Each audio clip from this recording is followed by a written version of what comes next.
There was this black shadow blocking part of the lights, The metallic frick, is that the object Reaper? shining in the light above, down, like it was floating. I saw a black convertible pull up to my location. The car was in front of me, and was probably in his mid-30s. After a few minutes, I was feeling tired from being out so late, so I closed my eyes for just a few short seconds and dozed off. Why would you sleep? Feeling a little drowsy, I rubbed my eyes and realized... What is good, everybody? It's your boy, Uncle Steven. In today's video, I am very excited because I want to do a reaction video of me reacting to scary animations by Llama Arts. All I want to say is thanks. Thank you. Llama Arts. Shout out to you. You're pretty good at at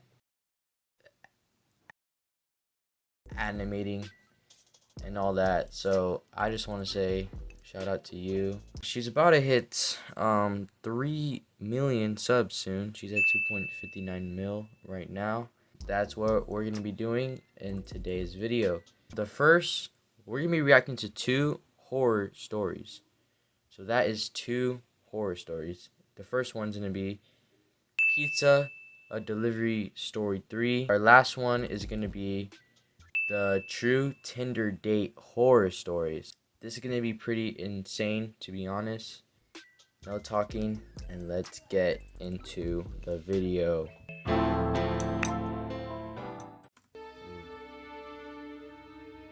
This happened in April of 2021. My region hadn't been hit so hard by COVID, so most aspects of our lives were normal. I had graduated in 2020 and I needed a job. I was 18 at the time, almost 19. Wait, hold up, did I forgot the lights? So in March, I got a job at Pizza Hut as a delivery driver and kitchen. Pizza Hut? It was one of those days that didn't seem like anything interesting would happen, but those are always the days when the unexpected happens, you know? It was around 10:30 on a Saturday night. We closed at 11, so it was just me and my boss during the last hour. As usual, we got a late order. It was close, and I had finished mopping and sweeping the floor, so it was no hassle. My boss was always prepared for that's good, at least you got it out of the way. Last minute, so he asked me to do it as fast as possible. The restaurant was located in a plaza on the main road. The traffic was consistently heavy on a Saturday, so I avoided the main road and took the side exit. Even though the plaza was in one of the busiest parts of town, this street, however, was always so dark and empty. This street was also really long, so all you could see were the traffic lights about 500 meters ahead. Something was confusing me though, like my eyes were playing tricks on me. There was this black shadow blocking part of the lights, metallic object shining in the light above, bobbing up and down like it was floating. As I got closer, I could see the bottom of this dark silhouette. It looked like it was walking. I realized it was some drunk idiot dressed in all black walking on the road. Or so I thought. I couldn't entirely see them, and I didn't know what they were carrying. So I approached with caution, preparing to brake or swerve. I got close enough to see this person was dressed in a long coat with a hood similar to a cowl, which is unusual where I live. I turned my car lights on bright and honked my horn, hoping that they'd move to the side or something, but they didn't even flinch. Finally, I got close enough to see that it was some asshole dressed as Death, carrying a scythe. Something was odd. That's the Reaper, bro. People, turn around. Even if they are on the sidewalk, usually look over their shoulder at an approaching car, but they didn't. He's Death. As I drove past, however, this person ever so smoothly looked right into the window of my car on the driver's side. It gave me such a fright, like when people clap in your face. I passed them too quickly to see their face, let alone see what gender they were. After I passed them, I looked into my rearview mirror trying to see them, but it was so dark. I stopped at the traffic lights, and that's when I started to panic. I remember those scary clown guys who used to block people's path and tap on car windows. so I went through the red. No one was on this road anyway. I pulled over to the side and tried calling the cops at the station, just in case somebody hits them, but no one answered. I remembered my boss told me to hurry, so I just went on with the delivery. I got to the house and parked on the side of the road, and I gave the people their pizza. It's always awkward handing over the pizza in silence, so to make conversation, I told them what I saw. They laughed and said that it was probably someone making a TikTok. I laughed as well. I guess it was a pretty good prank. He's not making a TikTok. I got in my car and went to start it, but I couldn't find the keys. I checked outside my car as well, but I couldn't find them. I searched for ages, that's weird. but no luck. I started to panic and kept thinking about that person I saw on the street. I jumped into my car and locked it from the inside. I almost started crying when I heard jingling.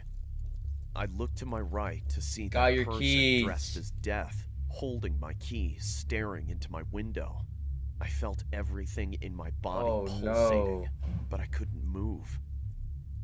It was like they were staring into my soul. Eventually, I started acting on instinct. I don't remember thinking or doing it, but all of a sudden I was holding down the locks inside my car. My car is small and only has 2 doors, so I could easily reach across and hold both the locks down. They started spamming the car remote and trying to open the door. I was using all my energy to hold down those locks. Keep on holding it. I don't think I'd ever used so much effort and strength before in my life. Again, I froze. I tried yelling at them, but I was holding my breath. Finally, a peep of strange sound came out as I gasped for air. I started screaming profanity at them. I screamed so much that my words became gibberish. A feeling of numbness took over my body, and I couldn't hear myself screaming anymore. My whole body was being controlled by my anxiety, and my ears were ringing. I was sweating profusely. All this time, I couldn't take my eyes off them. This person, this thing, standing over my car with a scythe. I knew that if they got in, I wouldn't stand a chance. The shadow from the hood hid their face. Was this even real? They stopped trying to get in and just looked at me. I started screaming out of exhaustion, and I became dizzy, and my vision was blurred. There was a silence, and then about 10 dogs started barking close by. This gave me hope. While leaning on the scythe, they lowered their body and put their face only a few centimeters from the window. Finally, I could see this person had covered themselves with a skull mask. We both froze and just stared at each other. I couldn't help but look into their eyes. The eyes. There was something unnerving about them. They didn't look like they were holding in laughter, like it was a prank. Through this creepy skull mask, I saw that they just looked curious, like how a little kid looks at an animal in the zoo. I shut my eyes and started calling for help. I had been screaming for so long, why couldn't anyone hear me? I feared that fatigue would take over and they'd get in. At this moment, I swear I was almost convinced that death had come to collect me. I remembered my phone had Google Assist. With my hands still in the locks, I tried my luck and said, "Hey, call 000."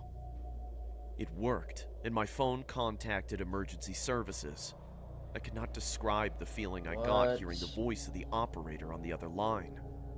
I heard the blunt jingle of keys dropping.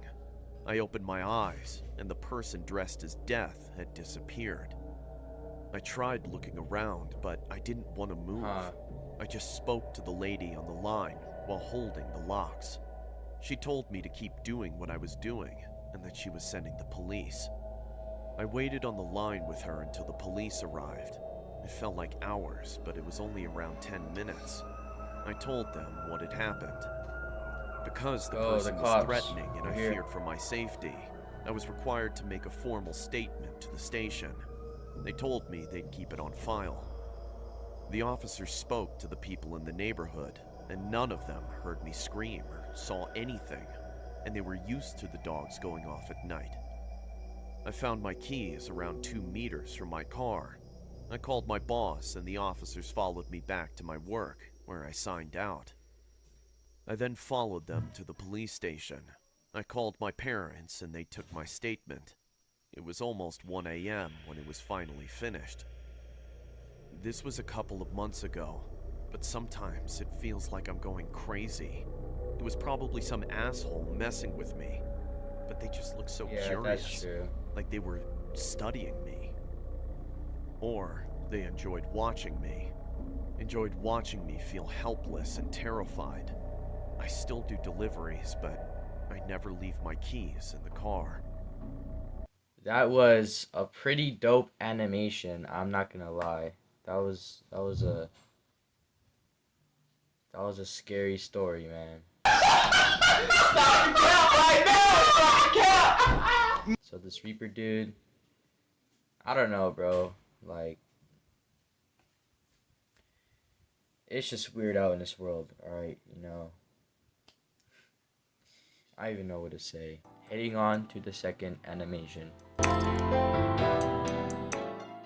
This happened when I was 17 years old. It's been nearly 2 years since my girlfriend broke up with me, and I was very chewed up about it on the inside. I've called her several times, sucks, but it always man. went to voicemail. I've tried texting her on Messenger since, ironically, we were friends on Gotta Facebook, move on, bro. but still, not a single She response. don't want you no more. As the weeks went by, I became very devastated and was worried that I'd never find love again. My brother told me to just forget about my ex-girlfriend and that it was time for me to move on. He introduced me to this app called Tinder, which he said was great for online dating. I was very familiar with online dating, but never actually done any of it, because there was no way that I even felt like hooking up with some random person I met online. But I figured it couldn't hurt to try it out, so I decided to give it a shot. After I finished setting up my account and was done creating my profile, I just started randomly liking a few of the girls that I thought were pretty. I'm not picky, I just wanted to make sure that I found the right girl for me. A few weeks later, I've had already received my first match on Tinder. Her name was Robin. She had blue hair, freckles, and beautiful amethyst purple lips. According to her profile, she had the same interest in the stuff I was into, and was even around the same age as me. Tennessee. Even better, she lived in the same town as me. By the way, I live in Memphis, Tennessee. We started having a friendly group chat on Tinder, which was going well. Her message said, "You may not know me, but we went to the same high school." I replied, "Are you sure?" What? She said, "Yeah, I was always the quiet one at the back of class. Anyways, I think you're really cute. We should hang out sometime." I agreed and asked her to where she wanted to hang out, where to meet her, and what time I should be there. That's crazy. She said we'd hang out at her place and meet her at the park tomorrow night at around 9 p.m. I accepted. I got to the park that night at around 9 p.m. sharp. I didn't call her because I didn't want to sound too desperate. 9 at night? Some time passed and I finally decided to call her, to no response. I also tried texting her to no avail as well. Bro, that's when the It was around 9:30 p.m. There was still no sign of her, and I was beginning to grow impatient. I was starting to think that maybe she wasn't going to show up at all. I sighed and said, "I knew this was too good to be true. She's not even here yet. Screw it. I'm going home. I can't believe I came out here this late for nothing. Oh well, so much for online dating." She's planning something. I was about to start my walk home when suddenly I saw a black convertible pull up to my location. The car was in front of me, and it was probably in his mid-30s. He gazed at me with a weird smile and asked, "You going somewhere, kid?" I responded, "Yeah, I'm just headed home." Why are you... He asked me why I was out there this late, and told him that I was supposed to meet someone, but it seemed like she wasn't going to show up. He said, "Oh, you must be waiting for my daughter." That's her dad. The man, by the name of Jeff, introduced himself to me as Robin's father, and said that Robin has told him a lot about me. He told me that Robin couldn't meet me at the park because she remembered that was the night she had to go to a slumber party with her friends, and she forgot to cancel. He told me she wouldn't be home till 11 o'clock, and that's when I knew my night was a bust. He apologized and offered to give me a ride home. I knew it was going to take too long. Don't get a ride, so dude. I accepted. It was going to be a long drive, but Oh luckily I knew all the shortcuts to my house. I told him where I lived and how to get there as I got into the car. After a few minutes, I was feeling tired from being out so late, so I closed my eyes for just a few short seconds and dozed off. Not long afterward, Why would you sleep? Feeling a little drowsy, I rubbed my eyes and realized that I was still in the car. I asked the man where we were, as this wasn't the usual route to my house. He said, "Relax, kid, this is a shortcut. We're almost there." I asked where we were going, and then he looked at me with some sinister grin on his face and just chuckled. I'm jumping out of the car, bro. I'm jumping out of the car. My chest as he did that. Care how fast you're going. I looked I'm down jumping out of and the saw car. a handgun sticking out of his jacket pocket. I put two and two together and realized what was happening. I told him, "Let me out now!" He responded, "No." Ooh. Then, he put his foot on the accelerator, speeding up the car. I tried to get out, but he had already put the child lock on. It seemed hopeless. I was Grab his handgun, bro. There was no way out. To make matters worse, we were driving through a forest area with no cell service. I couldn't even call for help. But I just had to get out. No. As soon as the car started to slow down, I stabbed him in his shoulder with a pocket knife that I found on the floor. He screamed in pain as I was able to turn off the child lock, unlock the door, his gun? and run as fast as I could into the woods. While I was running, I could hear multiple gunshots being fired at me, but luckily, not a single one hit me. I never looked back because I had the fear of the man chasing me at the back of my mind. I dove behind a tree and hid under a bush. I heard the man yelling, "You can't hide from me! I will find you!" I covered my mouth with my hands and held my breath, trying not to make a sound. Everything was silent for a while, until I saw the man was looking for me with a flashlight. He flashed it past me multiple times. When I heard his footsteps going deeper into the woods, that's when I knew the coast was clear. I ran, using the flashlight on my phone to help navigate me through the dark and scary woods. In hindsight, I knew that was a stupid move, considering the situation. I could hear the leaves crunching and the twigs snapping as I ran. If you see your flash, then you're dead. Position. When the crunching and snapping got louder, I looked behind me and my heart dropped when I saw that the man was chasing me. I ran as fast as I could with the man hot on my tail, firing every single last live round he had in his gun. But thankfully, the shots missed again. "There's nowhere for you to hide," he said. I thought I was going to die, until I heard the man trip over something, and I was able to get away unharmed. I kept running until I was out of the woods and back onto the road. How did he miss? Looking behind me then, he was nowhere to be seen, which means I lost him. I sighed in relief, and then I saw a red car driving down the road. I was able to wave it down and told the driver that I was kidnapped and almost killed by some crazy man in the woods. It took a lot of begging, but the driver finally gave me a ride to the police station, and I told the cops everything. Is that Robin? Unfortunately, I didn't get the man's tag number, but I gave the police a clear description.